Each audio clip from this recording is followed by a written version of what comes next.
কিন্তু এটা কথা হ'ল কি আমি দেখিছোঁ যে জনগণনা বাৰু 2021 চনত হ'ব লাগিছিলে হোৱা নাই আৰু কৰিব নোৱাৰাটো এখন চৰকাৰৰ বিফলতা বুলি মই ধৰি লৈছোঁ কিন্তু যোৱা 10 বছৰটো দুগুণকৈ বাঢ়িছে এটা প্ৰথম কথা হ'ল মই প্ৰত্যেকজন ব্যক্তিৰে কথা বতৰাবোৰ শুনিলোঁ ইয়াৰ ৰাজনীতি বুলি মই ক'বলৈ নাযাওঁ যে ইয়াত আৰু সকলো কথাতে কংগ্ৰেছ বিজেপি কৰাতকৈ মই এটা কথা ক'ব বিচাৰিছোঁ আমি প্ৰত্যেকেই কৈ আছোঁ যে খ্ৰীষ্টানে এনেকুৱা কৰিছে খ্ৰীষ্টানে তেনেকুৱা কৰিছে কিন্তু মই আৰু এটা কথা ইয়াতে মই ভাবিছোঁ বিচাৰ বিশ্লেষণ আমি কৰিব লাগিব আমাৰ ক'ত কমিয়া হ'ল আমাৰ এনেকুৱা কি কমিয়া থাকি গ'ল যাৰ বাবে আমাৰ কি দুৰ্বলতা থাকি গ'ল যাৰ বাবে সেই লোকসকল মানে কনভাৰ্ট হৈছে ধৰ্মলৈ এতিয়া মই কেইটামান উদাহৰণ দিম তাৰ আগতে মই বিশেষকৈ আমাৰ যি মানে সত্ৰ স্থান সত্ৰ নগৰী মাজুলীৰ কথা কোৱা হয় মাজুলীত 64টা গীৰ্জা আছে বুলি আমি বিভিন্ন সময়ত আমিও এইবিলাক কথা পাই আহিছোঁ লিখিছোঁ এইবিলাক সময় যে আমাৰ ক'ত ভুল থাকিলে তেতিয়া বিভিন্ন সময়ত আমি সকলো ফালৰ পৰা শুনো যে সত্ৰাধিকাৰ সকলো তাত যি পিছপৰা মানে জনজাতীয় লোকসকল আছে তেওঁলোকক যে ব্যৱহাৰ কৰে সেই ব্যৱহাৰ আচলতে উচিত ব্যৱহাৰ নহয় ক'ৰবাত যি আমি সময় এতিয়া অতীত হ'ল যিটো আমি পলাকবাৰীতে হৈছে এটা মৰাণ ল'ৰা গৈ মই দুটামান উদাহৰণ দিওঁ মৰাণ জনগোষ্ঠীৰ ল'ৰা নাগালেণ্ডত নি বাইবেলত মাষ্টাৰ ডিগ্ৰী কৰোৱাই আছে মোলৈ এই অনুষ্ঠান কৰি থাকোঁতে খবৰ আহি আছে মানে এনেকুৱা আমাৰ কিবা ক'বাত হৈছে নেকি মাজুলী এটা সময়ত আমি প্ৰশ্ন কৰিছিলোঁ ঠিকে আছে কিন্তু এতিয়া পলাকবাৰীতনো কিয় হৈছে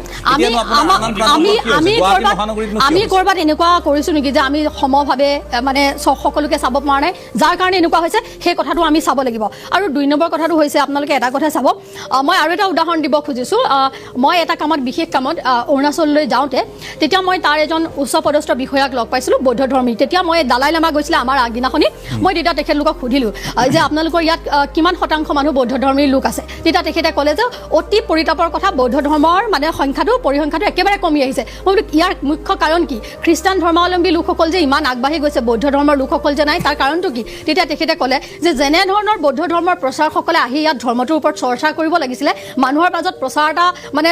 কৰিব লাগিছিল বা এটা ধৰক হলচল হৈ থাকিব লাগিছিল সেইটো নাই তাৰ বিপৰীতে খ্ৰীষ্ট ধৰ্মৰ লোকসকলে কিন্তু প্ৰত্যেক দেওবাৰে তেওঁলোকে গীৰ্জাত যাবই লাগে আৰু এই যে তেওঁলোকৰ মাজত ধৰ্মটোক লৈ সজাগ আৰু সচেতনতা আছে তাৰ ফলত মানে খ্ৰীষ্টান ধৰ্মৰ লোকসকল আচলতে সেই মানে অৰুণাচলত যে মানে আগ্ৰাসী ৰূপত তেওঁলোকে আগবাঢ়ি গৈছে সেই কথাটো কিন্তু আজি 3-4 বছৰ আগতে কৈছে গতিকে মই ভাবোঁ আৰু এগৰাকী মোৰ বান্ধৱীয়ে কৈছিল যেতিয়া মই তেওঁলোকৰ তাত বৰদিন খাবলৈ যাওঁতে তেতিয়া মোক কৈছিল যে ৰূপা তোমালোকৰ মানে মানুহবিলাকে আমাৰ মানে পিছপৰা মানুহখিনিক আচলতে বহুত বেয়া ব্যৱহাৰ কৰে আমাক ঘিণ কৰে আমি সেইকাৰণে খ্ৰীষ্ট ধৰ্ম ল'লোঁ গতিকে মই এটা কথা ক'ব বিচাৰোঁ মানে ৰাজনীতি বুলি কথা নহয় আমি ক'ৰবাত ভুল কৰিছোঁ নেকি প্ৰথমতে আমাৰ দুৰ্বলতাবিলাকো কিন্তু আমি বিচাৰ খোচাৰ কৰি চাব লাগিব খ্ৰীষ্টিয়ান ধৰ্মৰ এটা বৈশিষ্ট্য হৈছে তেওঁলোকে কেৱল ধৰ্মটোহে পৰিৱৰ্তন কৰায় তেওঁলোকে কিন্তু মই ভাবোঁ ভাষাটোৰ ক্ষেত্ৰত ৰীতি নীতিৰ ক্ষেত্ৰত কিন্তু তেওঁলোকে বেছি বদলীকৰণ তেওঁলোকে নকৰে গতিকে ধৰ্মটোৰ ওপৰতহে তেওঁলোকে গুৰুত্ব দিয়ে গতিকে এই কথাবোৰ আমি চাব লাগিব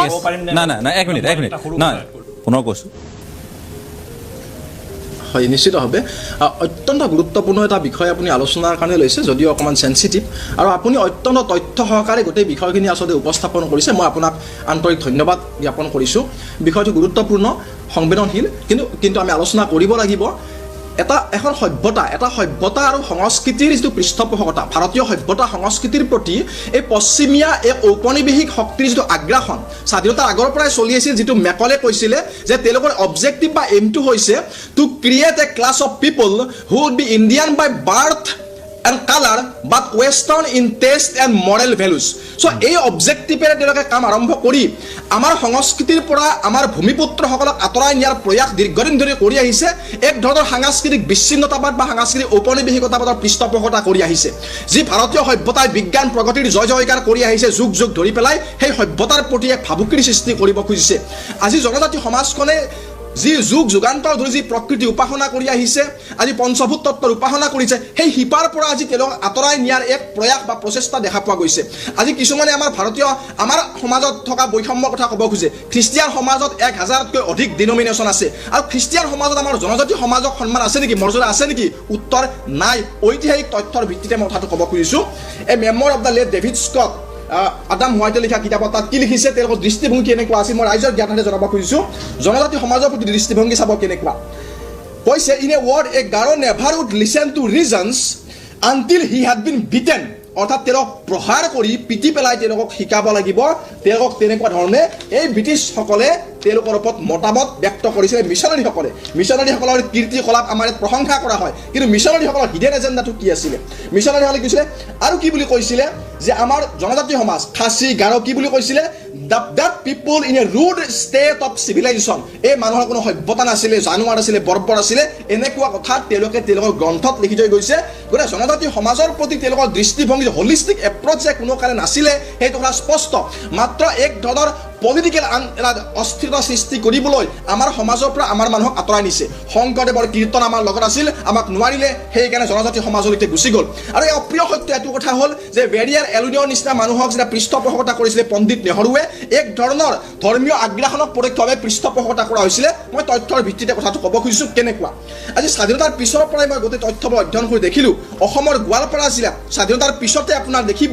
1951 পৰা 61 চনলৈকে 66% এটা দশকত খ্ৰীষ্টিয়ান জনসংখ্যা বৃদ্ধি হ'ল তাৰ পিছৰ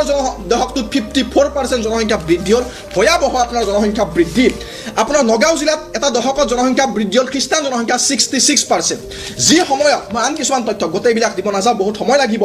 যি সময়ত আপোনাৰ আমাৰ কোকৰাঝাৰ জিলাত হিন্দু জনসংখ্যা 5.24% বৃদ্ধি হৈছিলে সেই সময়ত খ্ৰীষ্টান জনসংখ্যা বৃদ্ধি হৈছে 58.12% কল্পনা কৰক আগ্ৰাসনৰ স্বৰূপ যি সময়ত বৰপেটা জিলাত হিন্দু জনসংখ্যা বৃদ্ধি হৈছে 9.67 সেই সময়ত খ্ৰীষ্টিয়ান জনসংখ্যা বৃদ্ধি হৈছিলে 48.03 এই তালিকাখন দীঘলীয়া সময় নহ'ব এতিয়া তেওঁলোকৰ যি আগ্ৰাসনকাৰী প্ৰকৃতিৰ পৰা আমাৰ লক্ষ্মীনাথ বেজবৰুৱাদেৱৰ জীয়ৰীও বাদ পৰা নাছিলে আৰু লক্ষ্মীনাথ বেজবৰুৱাদেৱৰ জীয়ৰীক যেতিয়া পঢ়ুৱাবলৈ পঠাইছিলে মিছনাৰী স্কুলত তেতিয়া আপোনাৰ যেতিয়া কনভাৰ্ট কৰি পেলালে চিষ্টাৰ ডৰথীলৈকে সেই ডৰথী ফ্ৰান্সিছলৈকে চিঠি লিখি লক্ষ্মীনাথ বেজবৰুৱাই অতি উষ্ম ভাষাৰে গালি পাৰিছিলে গতিকে কেৱল যে সহজ সৰল জনজাতি মানুহকে টাৰ্গেট কৰিছে সেইটো নহয় আন মানুহকো তথাকথিত বৰ্ণ হিন্দু মানুহকো তেখেতসকলে মিছনাৰীসকলে টাৰ্গেট কৰিছে গতিকে ই এটা আগ্ৰাসন আৰু এই আগ্ৰাসনৰ প্ৰকৃতিটো হ'ল আমাৰ সমাজত সাংস্কৃতিক বিচ্ছিন্নতাবাদ সৃষ্টি কৰি আমাৰ মানুহক নিজৰ সভ্যতা সংস্কৃতিৰ পৰা আঁতৰি নিব বিচাৰিছে আৰু ডিজাইনটো চাব আপোনালোকে এপিনে আমাৰ অসমত মুছলমান জনসংখ্যা পূৰ্ববংগীয় মুছলমান লৈ পেলাই 40% খ্ৰীষ্টিয়ান জনসংখ্যা দ্ৰুতগতিত বৃদ্ধি হৈ আছে 10% হোৱাৰ লগে লগে আমাৰ অসমত সনাতনী সমাজখন এবছলিউটলি মাইনৰিটি হ'বলৈ গৈ আছে ইয়া ভয়াৱহ অশনি সংকেত যেতিয়া আমাৰ মানুহ সংখ্যালঘু হৈ পৰিব সংখ্যালঘু হৈ যাব তেতিয়া আমাৰ ওপৰত এই যিটো বিচ্ছিন্নতাবাদ ভাৰতৰ পৰা বিচ্ছিন্ন কৰা সাংস্কৃতিক বিচ্ছিন্নতাবাদ আমাক ডিহিউমেনাইজ কৰা যিটো বাংলাদেশত আজি দেখিবলৈ পোৱা গৈছে তেনেকুৱা দিশত কিন্তু আমাৰ সমাজখন গৈ আছে যিখন সমাজে নৰৰ মাজতে নৰোত্তমৰ নাৰায়ণৰ সন্ধান কৰিছে সেই সমাজখন আজি ভাবুকিৰ সন্মুখীন হৈছে সেইকাৰণে সেই কথা অত্যন্ত উদ্বেগজনক ঠিক আছে এইটো আপুনি কাৰেক্টলি কোট কৰিছে যে নিশীসকল যোৱা এবছৰ আগলৈকে 46%ৰ আছিল এই অলপতে আমি যিটো ছাৰ্ভে কৰিলোঁ এইটোত আপুনি দেখিছে 63% হৈ গৈছে আৰু খুব আগ্ৰাসী ৰূপত হৈছে মই এইটো কৈছোঁ যে নেক্সাছ এ কমপ্লিট বিজনেছ মডেল হে দাদাই অলৰেডি কৈছে তাৰ এটা পে' ৰোল ছিষ্টেমত কাম কৰা হয় আৰু মই জনজাতি ভাই বন্ধুসকলক সেইটোৱে কৈছোঁ আপোনালোকে বেছি দূৰলৈ যাব নালাগে আপোনালোকে গোৱা ইনকিউজিশ্যনৰ কথা মনত পেলাওক ample number of videos available আছে যেতিয়া খ্ৰীষ্টিয়ানৰ সংখ্যাগৰিষ্ঠতাটো বাঢ়িব তাৰ পাছত আপোনালোকৰ মাজতে এই বিভেদবিলাক আচল খ্ৰীষ্টিয়ান নকলি খ্ৰীষ্টিয়ান এইবিলাকৰ বিভেদ আহিব আৰু আপোনালোকৰ ওপৰত ইমান প্ৰেছাৰ আহিব আমি শুনিবলৈ পাইছোঁ অসমত এতিয়া এটা ছিষ্টেম আহিছে যিসকল খ্ৰীষ্টানলৈ কনভাৰ্ট হৈছে দৰমহাৰ 5% জমা দিব লাগে ভগৱানৰ নামত and those monies are invested for conversion আমি উছে কৈ এতৰাজ নেই তাৰমানে এইটোৰ আমাৰ কোনো প্ৰতিবাদ নাই আমাৰ উদ্দেশ্যটো হৈছে কি আমাৰ জনজাতীয় লোকসকলৰ যি নিজস্ব ভাষা ধৰ্ম সংস্কৃতিটো প্ৰটেক্ট কৰিব লাগে আজি বিজেপিৰ মুখপাত্ৰ ডাঙৰীয়া ইয়াতে উপস্থিত আছে আপোনালোকে চৰকাৰ যিহেতু স্বধৰ্ম স্বজাতিৰ কথা কৈ আছে এই যিসকল জনজাতি মানুহ কনভাৰ্ট হৈছে সেই কনভাৰ্ট হোৱা মানুহবিলাকক মেণ্ডেটৰী কৰি দিয়ক যাতে তেখেতসকলে যদি এবাৰ কনভাৰ্ট হয় লোকেল SDO SDC বা DC অফিচত গৈ তেখেতসকলে এফিডেভিট জমা কৰক যে আমি খ্ৰীষ্টান ধৰ্ম গ্ৰহণ কৰিছোঁ আমাৰ সকলো চাৰ্টিফিকেটত এডুকেশ্যন হওক বাৰ্থ চাৰ্টিফিকেট হওক তেখেতসকলে খ্ৰীষ্টান ধৰ্মটো মেনশ্যন কৰক এইটো এটা মোৰ কথা দ্বিতীয় কথাটো 2 নম্বৰ কথা এডুকেশ্যন চেণ্টাৰবিলাকত স্কুলবিলাকৰ ভিতৰত আমি স্কুলৰ কাৰণে মাটি দিছে তাত আমি আপত্তি নকৰোঁ বৈশ্য ডাঙৰীয়াই কৈছে স্কুলৰ মাটি দিছে বা সেইটো আমি আপত্তি নকৰোঁ কিন্তু স্কুল প্ৰিমাইচেছৰ ভিতৰত কিয় অকল গীৰ্জা থাকিব যদি তাত গীৰ্জা আছে তেনেহ'লে তাতে দনি পল' গাংগেগু থকা উচিত চৰকাৰে এইটো বিষয়ত গুৰুত্ব দিব লাগে আৰু চৰকাৰে আৰু এটা কথা কৰা ভাল বুলি মই ভাবোঁ মই দাদাক ইয়াৰ পৰাই অনুৰোধ কৰিছোঁ এণ্টি কনভাৰ্জন ল' সেই লটোক যিমান পাৰে সোনকালে অনাৰ প্ৰয়োজনীয়তা আছে আৰু অৰুণাচলৰ প্ৰেক্ষাপটত মই সেইটোৱে ক'ম Arunachal is close to me it's my kin brothers অৰুণাচলৰ যিসকল মানুহে আজি অজ্ঞানতাৰ কাৰণে নিজৰ ভাষা ধৰ্ম নিজৰ পিতৃ পিতাক প্ৰতাৰণা কৰিছে এদিন তেখেতসকলে গম পাব মই আজি ইয়াত কৈছোঁ মোৰ জীৱন্ত কালতে আপোনালোকে এইটো ৰিপেণ্ট কৰিব লাগিব নিজৰ পিতৃ মাতৃক এবাণ্ডন কৰি কোনোবা এটা অজান দেশৰ অচিন দেশৰ কাৰোবাক আপুনি পিতৃ হিচাপে গ্ৰহণ কৰিছে এইটো জনজাতিসকলৰ আধ্যাত্মিক সম্পূৰ্ণ আধ্যাত্মিক কিবাৰ সম্পূৰ্ণ বিপৰীত আৰু আমাৰ জনজাতিসকল আজি হাজাৰ হাজাৰ বছৰ ধৰি যি পিউৰিটি সমাজৰ লগত আৰু আপোনাৰ জল জংঘল জমিনৰ লগত যি ধৰণৰ এটা সম্পৰ্ক আছিলে এই সম্পৰ্কটো বিনষ্ট হ'ব আৰু সেইকাৰণে সেই আগ্ৰাসনৰ পৰা বাচিবলৈ হ'লে আমাৰ জনজাতীয় সমাজখিনিয়ে নিজে জাগৃত হ'ব লাগিব আমি অকল চৰকাৰক আশা কৰি থাকিলে নহ'ব মানে ৰাইজ